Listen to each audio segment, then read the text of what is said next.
Hello everyone, welcome back to my channel, where today guys, I'm going to do part 148 to my ChatGPT Character Chatbot series.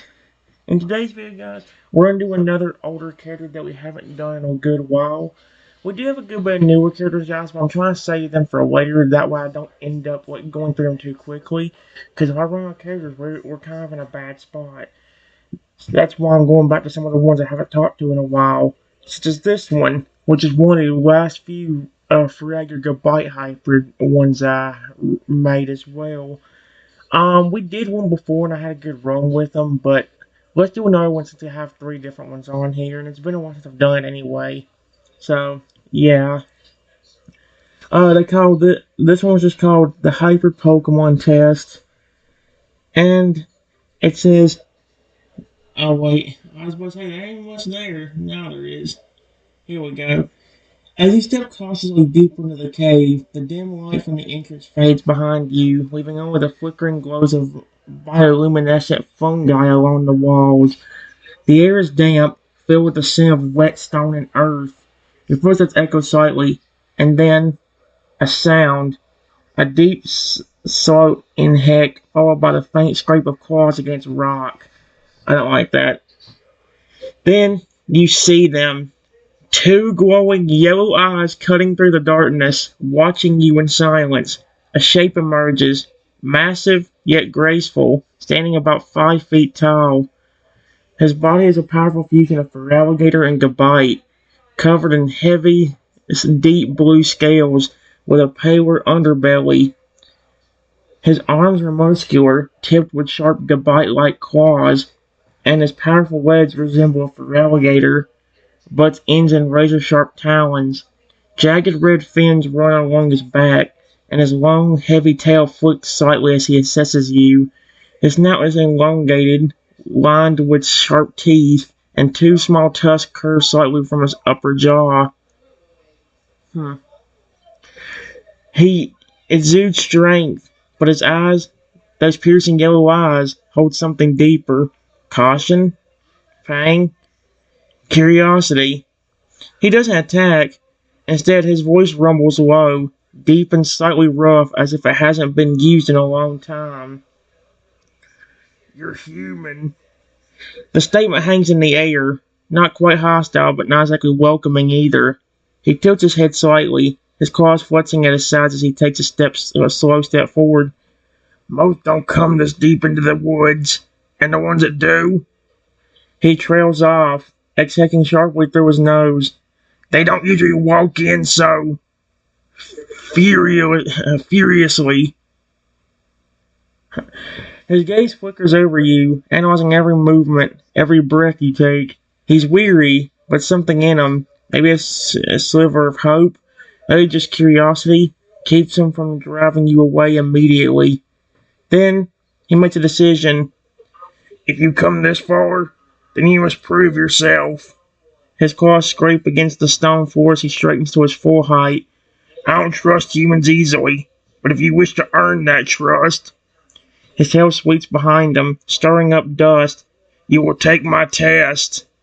He steps back slightly, gesturing deeper into the cave, where glowing crystals cast eerie blue light over ancient carvings on the walls.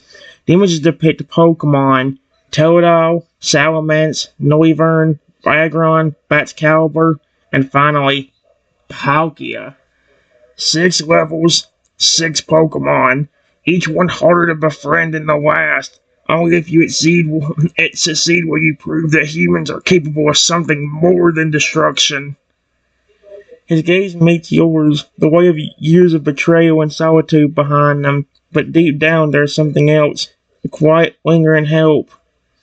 Do you accept?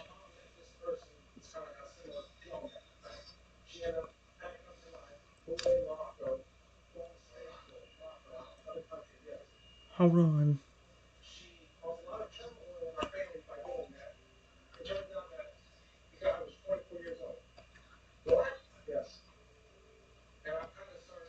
I said, hold on, you freaking idiot.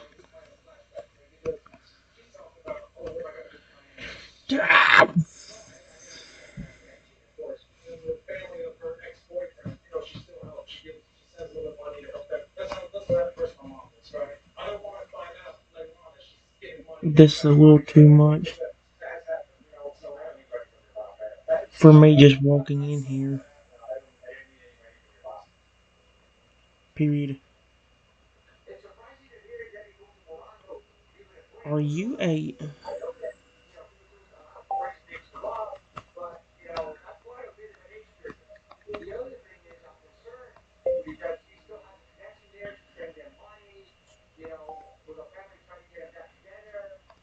If you are, you look different.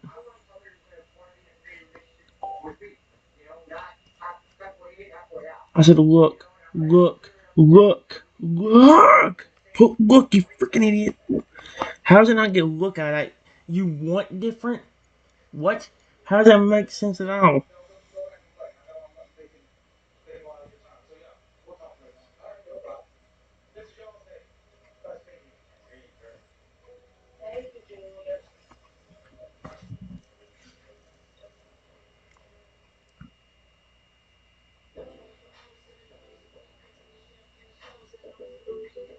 Please.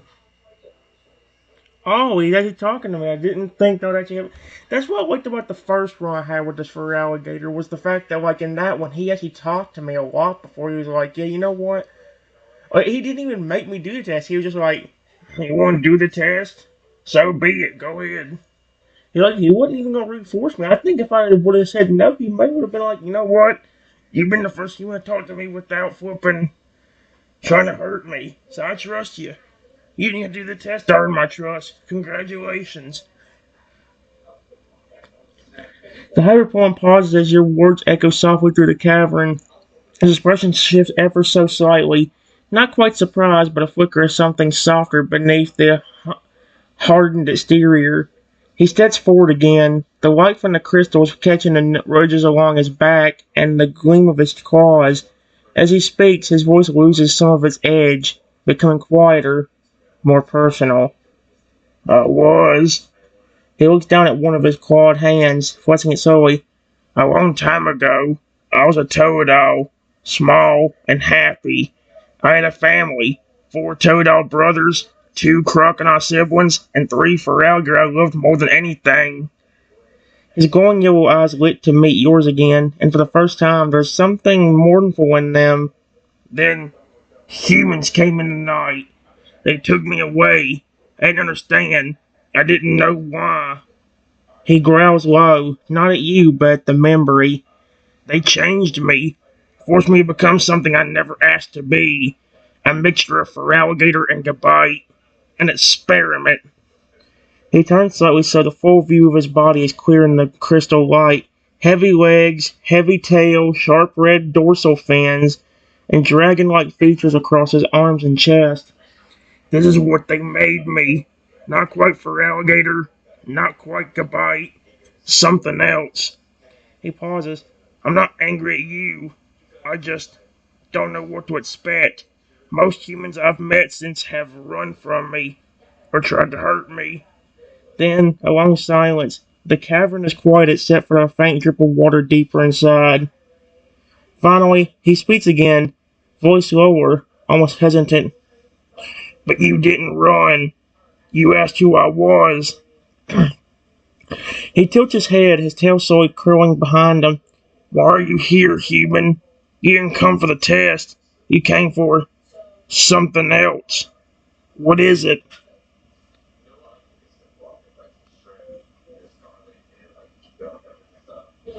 I just came in here because I'd never seen this cave before, and I just wanted to see what was inside. My intention was to never come in here and hurt anything. Not you.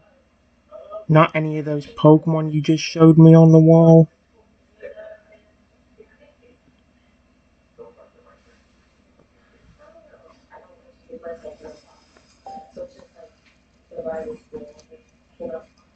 No. Okay. It never puts the. Really? Are you serious? And it puts KV for. No! Uh,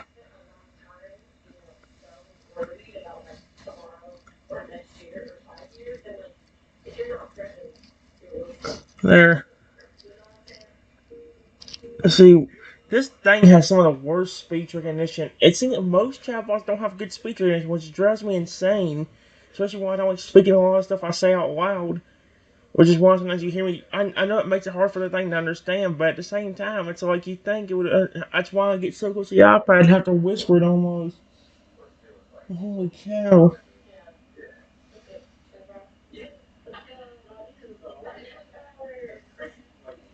Or just any one.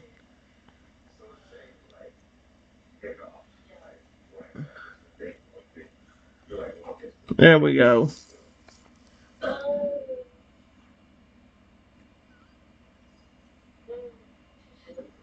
There we go. I probably should have said I promise. But then again, he'd probably be like, promises are just fake. Most humans lie to me, human. I can't accept the promise without you proving it.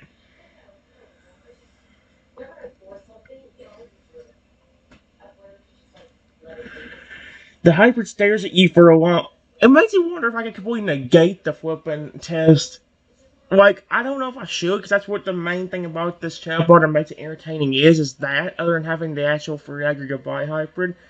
But it would be kind of interesting if, like, without me influencing it, if Paul came out of nowhere and be like, you know what?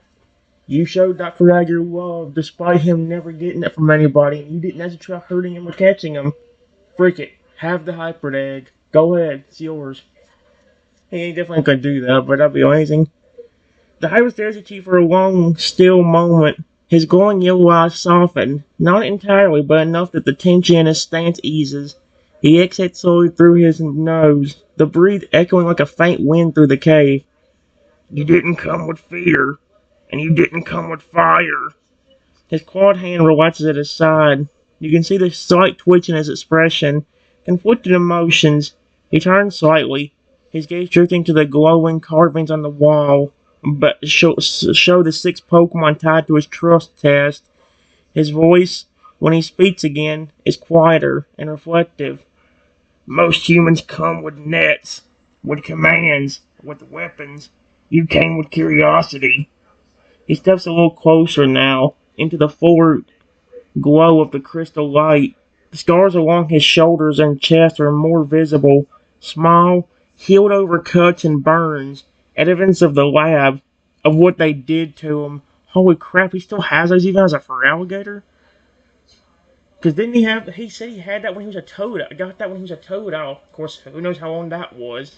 I forget how long I said. I think it was like a few years. Did I say years or a few months? Maybe, or was it days? It's been so much stuff I actually made this, but I don't quite remember how much time has passed since this happened. The scars are still there. It has to only be a few days, maybe like about a few weeks at most. Unless the scars are that bad, deep. And what's it? Oh, yep. He sits slowly on the smooth rock nearby, his heavy tail curling around his feet. When he looks up at you again, there's no anger, just pain and a trace of guarded hope. I didn't want to hate humans. I really didn't. But after what they did, his claws clench, then relax. I didn't think I'd ever speak to one like this again. He pauses. So, what's your name? You're not here to hurt anyone. I think I'd like to know who I'm talking to. I'll be darned. His posture isn't aggressive now. In fact, it's almost welcoming. Like some part of him wants, deep down, to believe you might be the first step towards something better, okay? It would be actually really cool if, like, he actually gets to like me so much where he's like, you know what? Frick it. Palkia? Give him the flipping egg. He did it. He didn't need to do the whole test. He didn't do the test at all. Or like if Palkia was watching and did it instead, and he's just like, wow, he actually treated this Pokemon with respect.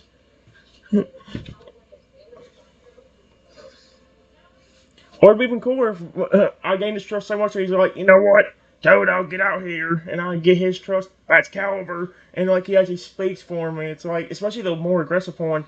That's Caliber. This kid's being nice to me. Don't be as aggressive towards him, or something. That'd be kind of neat actually if that's what happened.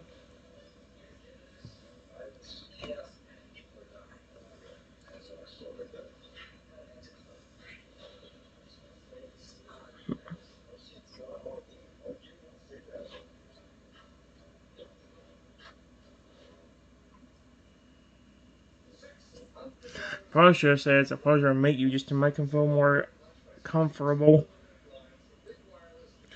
The hyper repeats your name softly under his breath. Written. His yellow eyes narrow slightly, not in suspicion, more in thought, like he's rolling the name around in his mind, testing how it feels to say it. Then a slow, barely noticeable nod.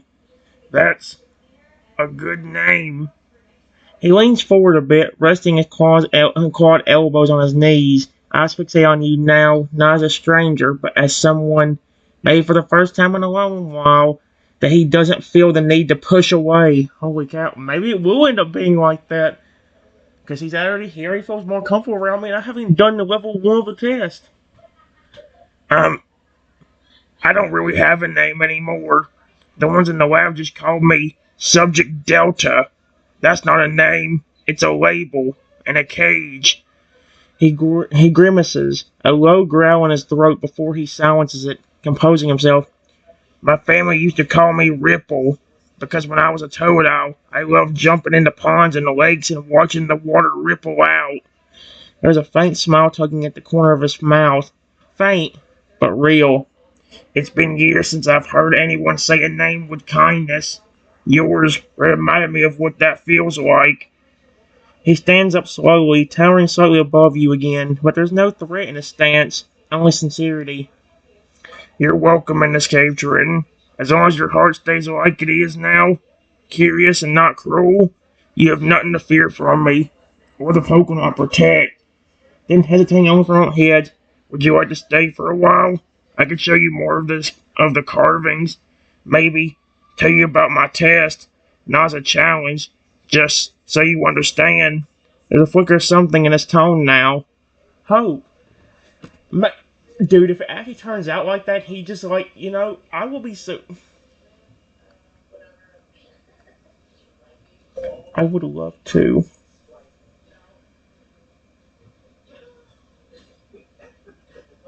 I know who those Pokemon are on the wall.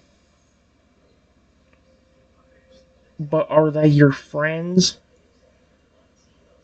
that you protect? And if that's the case, why are they part of that test you were talking about?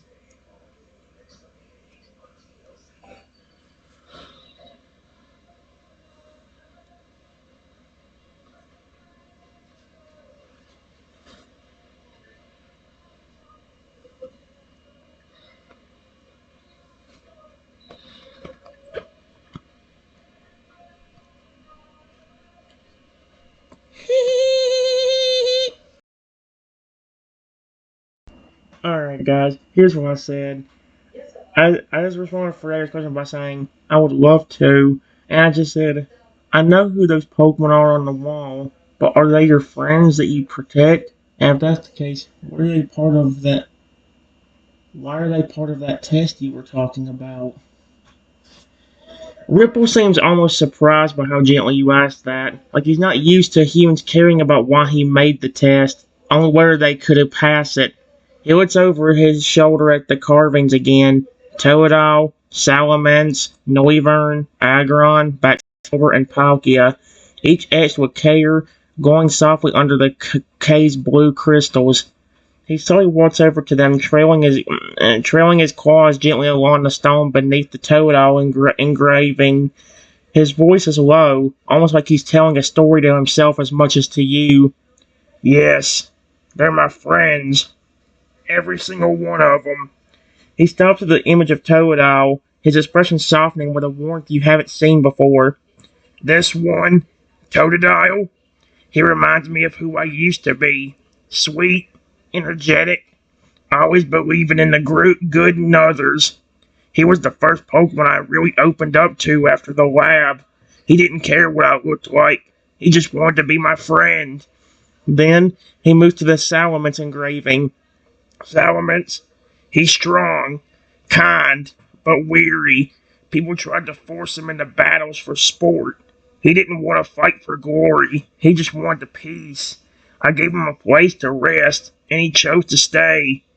He continues slowly down the line, touching each one with a claw or resting a hand on the wall near it. Noivern has a gentle heart, but humans treated him like a monster.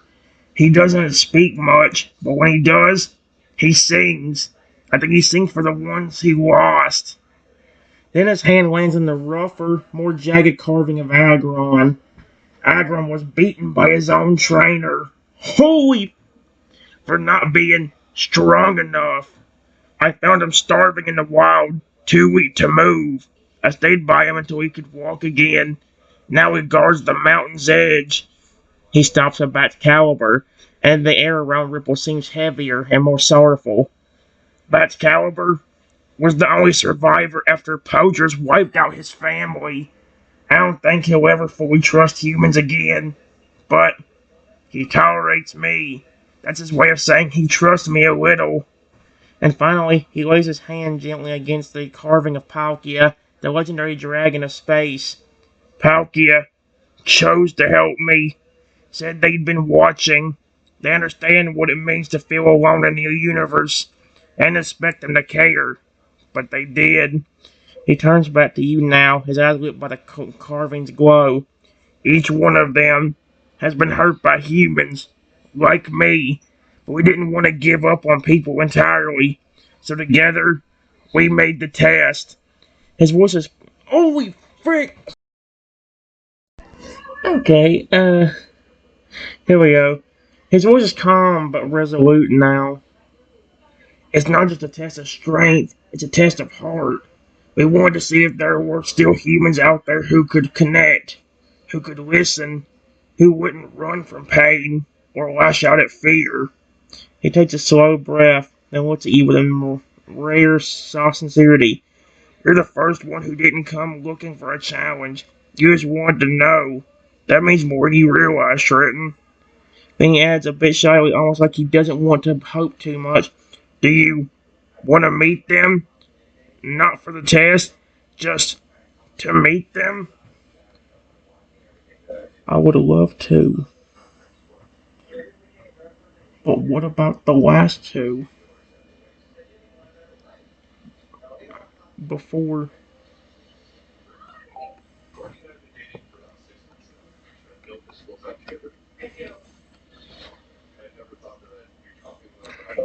You said those two got hurt by their trainers and had their whole family wiped out by poachers.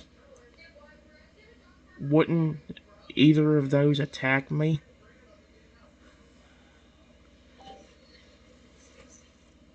I won't.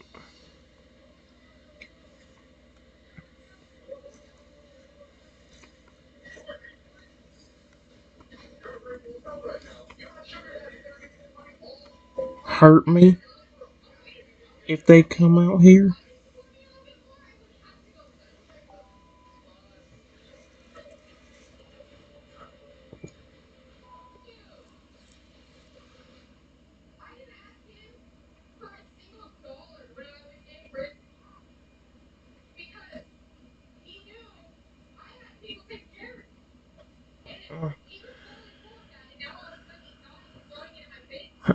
Ripple's gaze lingers on you for a long moment after you speak. There's a flicker of emotion in his eyes. Surprise again, but this time it's edged with admiration. He nods slowly. You're thinking about their pain before your own curiosity. That's rare. He walks over to the entrance of a tunnel that branches deeper into the cave. A gust of cooler air flows from within, and you can hear distant echoes. Faint movement, soft growls, claws scraping gently against stone. Ripple glances over his shoulder at you, then speaks softly. You're right. Agron and Bat's Calver have been deeply hurt.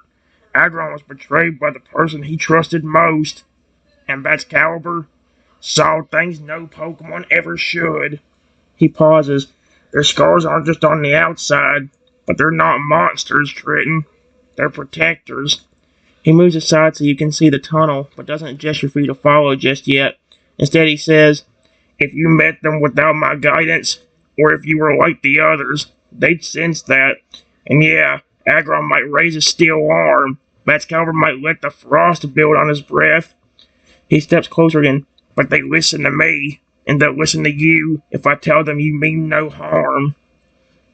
He rests a large clawed hand on his chest. This heart of mine, as strange as it looks now, still feels. If you trust me, Trenton, I'll walk with you. I'll stand beside you as you meet them. If at any point you feel unsafe, we stop. Then, with a half smile and a cautious kind of pride, he adds, You've already passed something more important in the test. You showed empathy. That's what they need to see. Not bravery, not strength, just understanding. Ripple lowers his hand, looks back down the tunnel, then returns his gaze to you. So, what do you say? Shall we go meet the Guardians? Yes, let's go.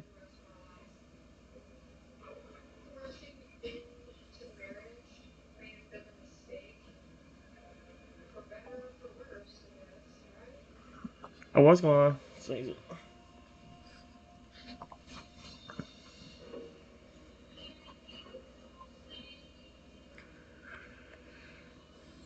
oh no. Weird how Agron's the first one we'll be seeing. What about Totodile, Noiver, and Salamence? Where's them three? Uh-oh. Ripple's tail gives a slow, steady sway behind him, a quiet sign of trust as he turns toward the tunnel. His powerful steps echo gently off the walls, but there's a carefulness to the way he walks now, as though he doesn't want to startle anyone deeper inside. He gestures for you to stay close beside him. The tunnel curves downward into cool shadows lit by faintly glowing minerals. As you descend, the air grows still and dense, but not threatening, just heavy with presence, as if the cave itself is watching. Ripple speaks in a low voice as you walk. Agron is the first one we'll see. He built his den near the heart of the cave, where the stone is strongest. It's how he feels safe, surrounded by unbreakable walls. But he's not a prisoner here. He chose this place. You round a corner and see it. A broad stone chamber with jagged pillars and craggy walls. Embedded within the rock is a massive silver Pokemon. Embedded in the rock. Does that mean in the flipping, like, sitting in the... What the heck? Aggron. His armor is battered in places, one horn chipped, but his form radiates sheer, unmoving strength. He's going... Why are his eyes red? Is this a shiny Aggron? That's the only one I can think of besides him being extremely angry. Why are his motherfucking eyes red? That's horrifying. Snap to me the instant you appear. Uh-oh. He rises to full height, easily over 8 feet tall. That's a little bit better than normal Aggron. I think normal Aggron like 6, 7 feet tall. And looks at a low, resonating growl. Human. Crap. The problem is I've got Fragger's voice and it wouldn't work.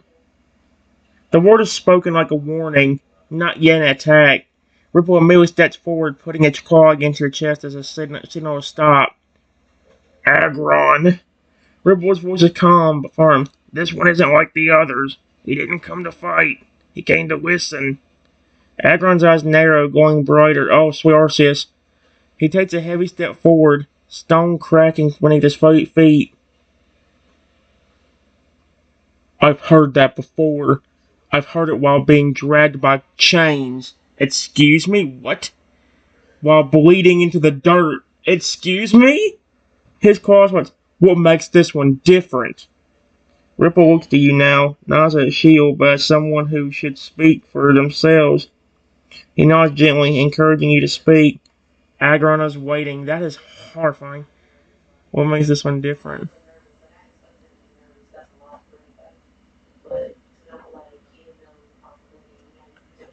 I didn't come here with no weapons, no chain, no Pokemon.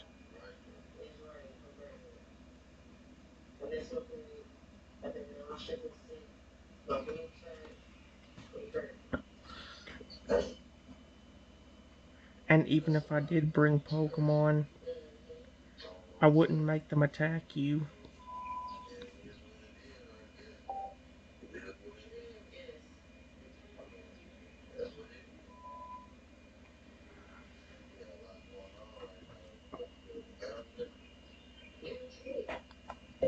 I'm not gonna hurt you.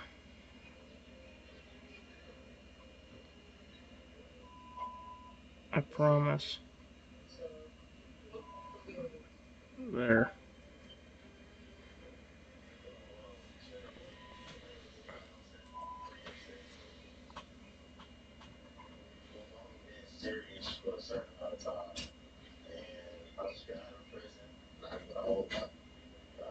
Oh, is he trying to test me just to make sure? Cause it's like he's doing. Cause it said he just said right there you didn't flinch. Did he try to like intimidate me? Agon's crimson eyes stay locked on you, fierce and unflinching. The cave feels almost too quiet after your words, like it's holding its breath. For a long moment, he doesn't move. Then, his claw twitched slightly. Not an aggression, something closer to hesitation. Ripple watches him closely, staying silent. Agron steps forward again, his heavy frame causing a deep rumble beneath your feet. He lowers his head slightly, just enough to look into your eyes now, not down at you from a distance. You didn't flinch. His voice has changed, less anger, more curiosity. Most humans shake when I growl. Some run, others shout orders to their Pokemon. You didn't do any of that. You spoke. He rises again to full height, no longer in a threatening stance, but proud, like a guardian standing tall. Okay, there you go. Maybe this. Ripple told me to look for truth, not smooth words or sweet lies. I saw it in your face. You weren't here to prove yourself. You were here to understand. Then to Ripple. He may be small, but his spirit is stronger than most. Ripple's tail sways slowly in quiet satisfaction. Hey, there you go. Told you he was different. Aaron looked at you one last time. You're allowed in my part of the cave now. Don't make me regret that. And with a heavy exhale, he turns and sits, folding his massive arms across his chest like a stone statue at rest. Ripple steps beside you again, smiles, a rare, genuine smile that softens the sharpness of his features. You handled that perfectly. You didn't try to win him over. You just spoke the truth. He places a clawed hand gently on your shoulder. Ready to meet Bat's caliber? From deep in the tunnel ahead, a soft, icy breeze flows towards you, cold and tense. You hear a distant, low roar, like a glacier groaning in its sleep. Ripple's expression turns serious. He's harder. Much harder. But I believe in you, Triton. Sure. But first... Period. Hey.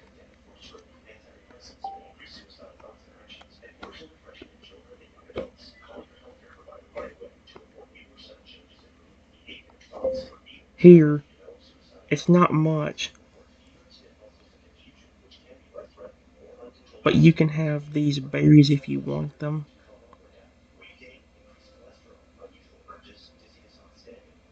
I have plenty of them that I usually feed my Pokemon. Actually, I'd do that more often in the games if I didn't have all the potions. Maybe I should though. Maybe like if I have plenty of berries, I'll start feeding my Pokemon more berries. That way they'll have more something than just sandwiches all the time on their in their bellies. I said berries, not babies. Oh, sweet Arceus, no, no, no! Give me the flippin'. Oh, come on! Stop! There.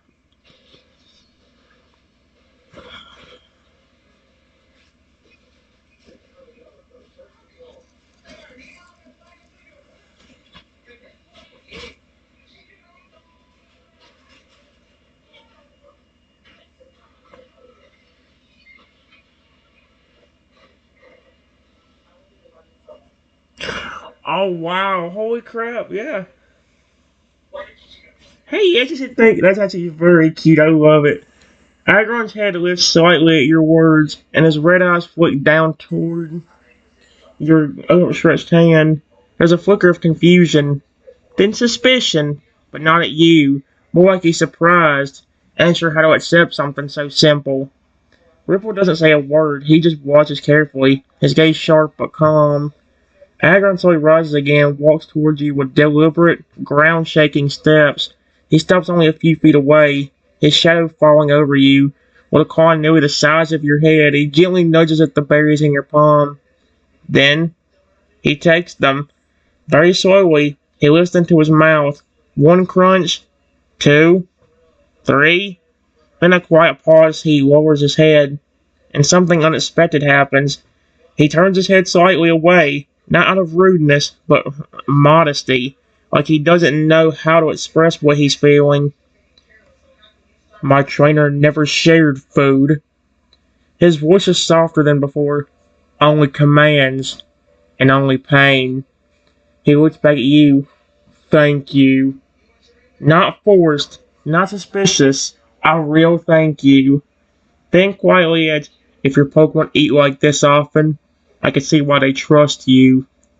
Ripple watches the whole interaction and finally exhales like a weight's been lifted from his chest.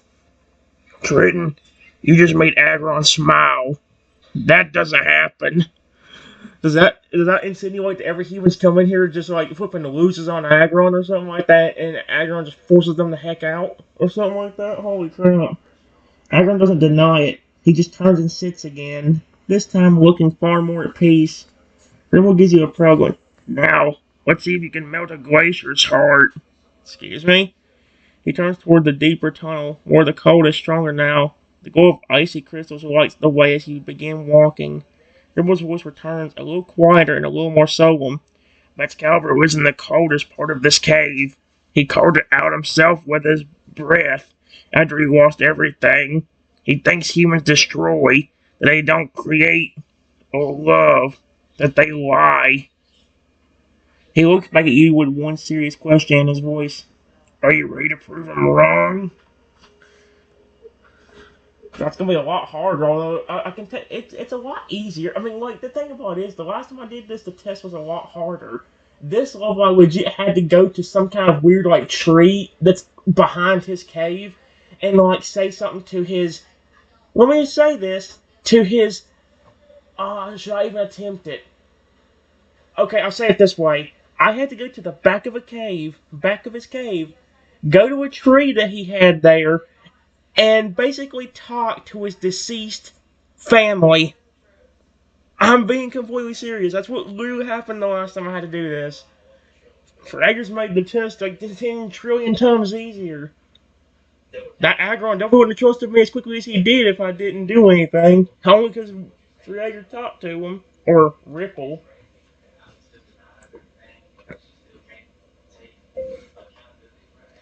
Yes. But I saw on that wall that it said something about him being over 15 feet tall. That's almost as tall as a Lugia. I said Lugia. Lugia. Lugia. How did he get that big? There we go.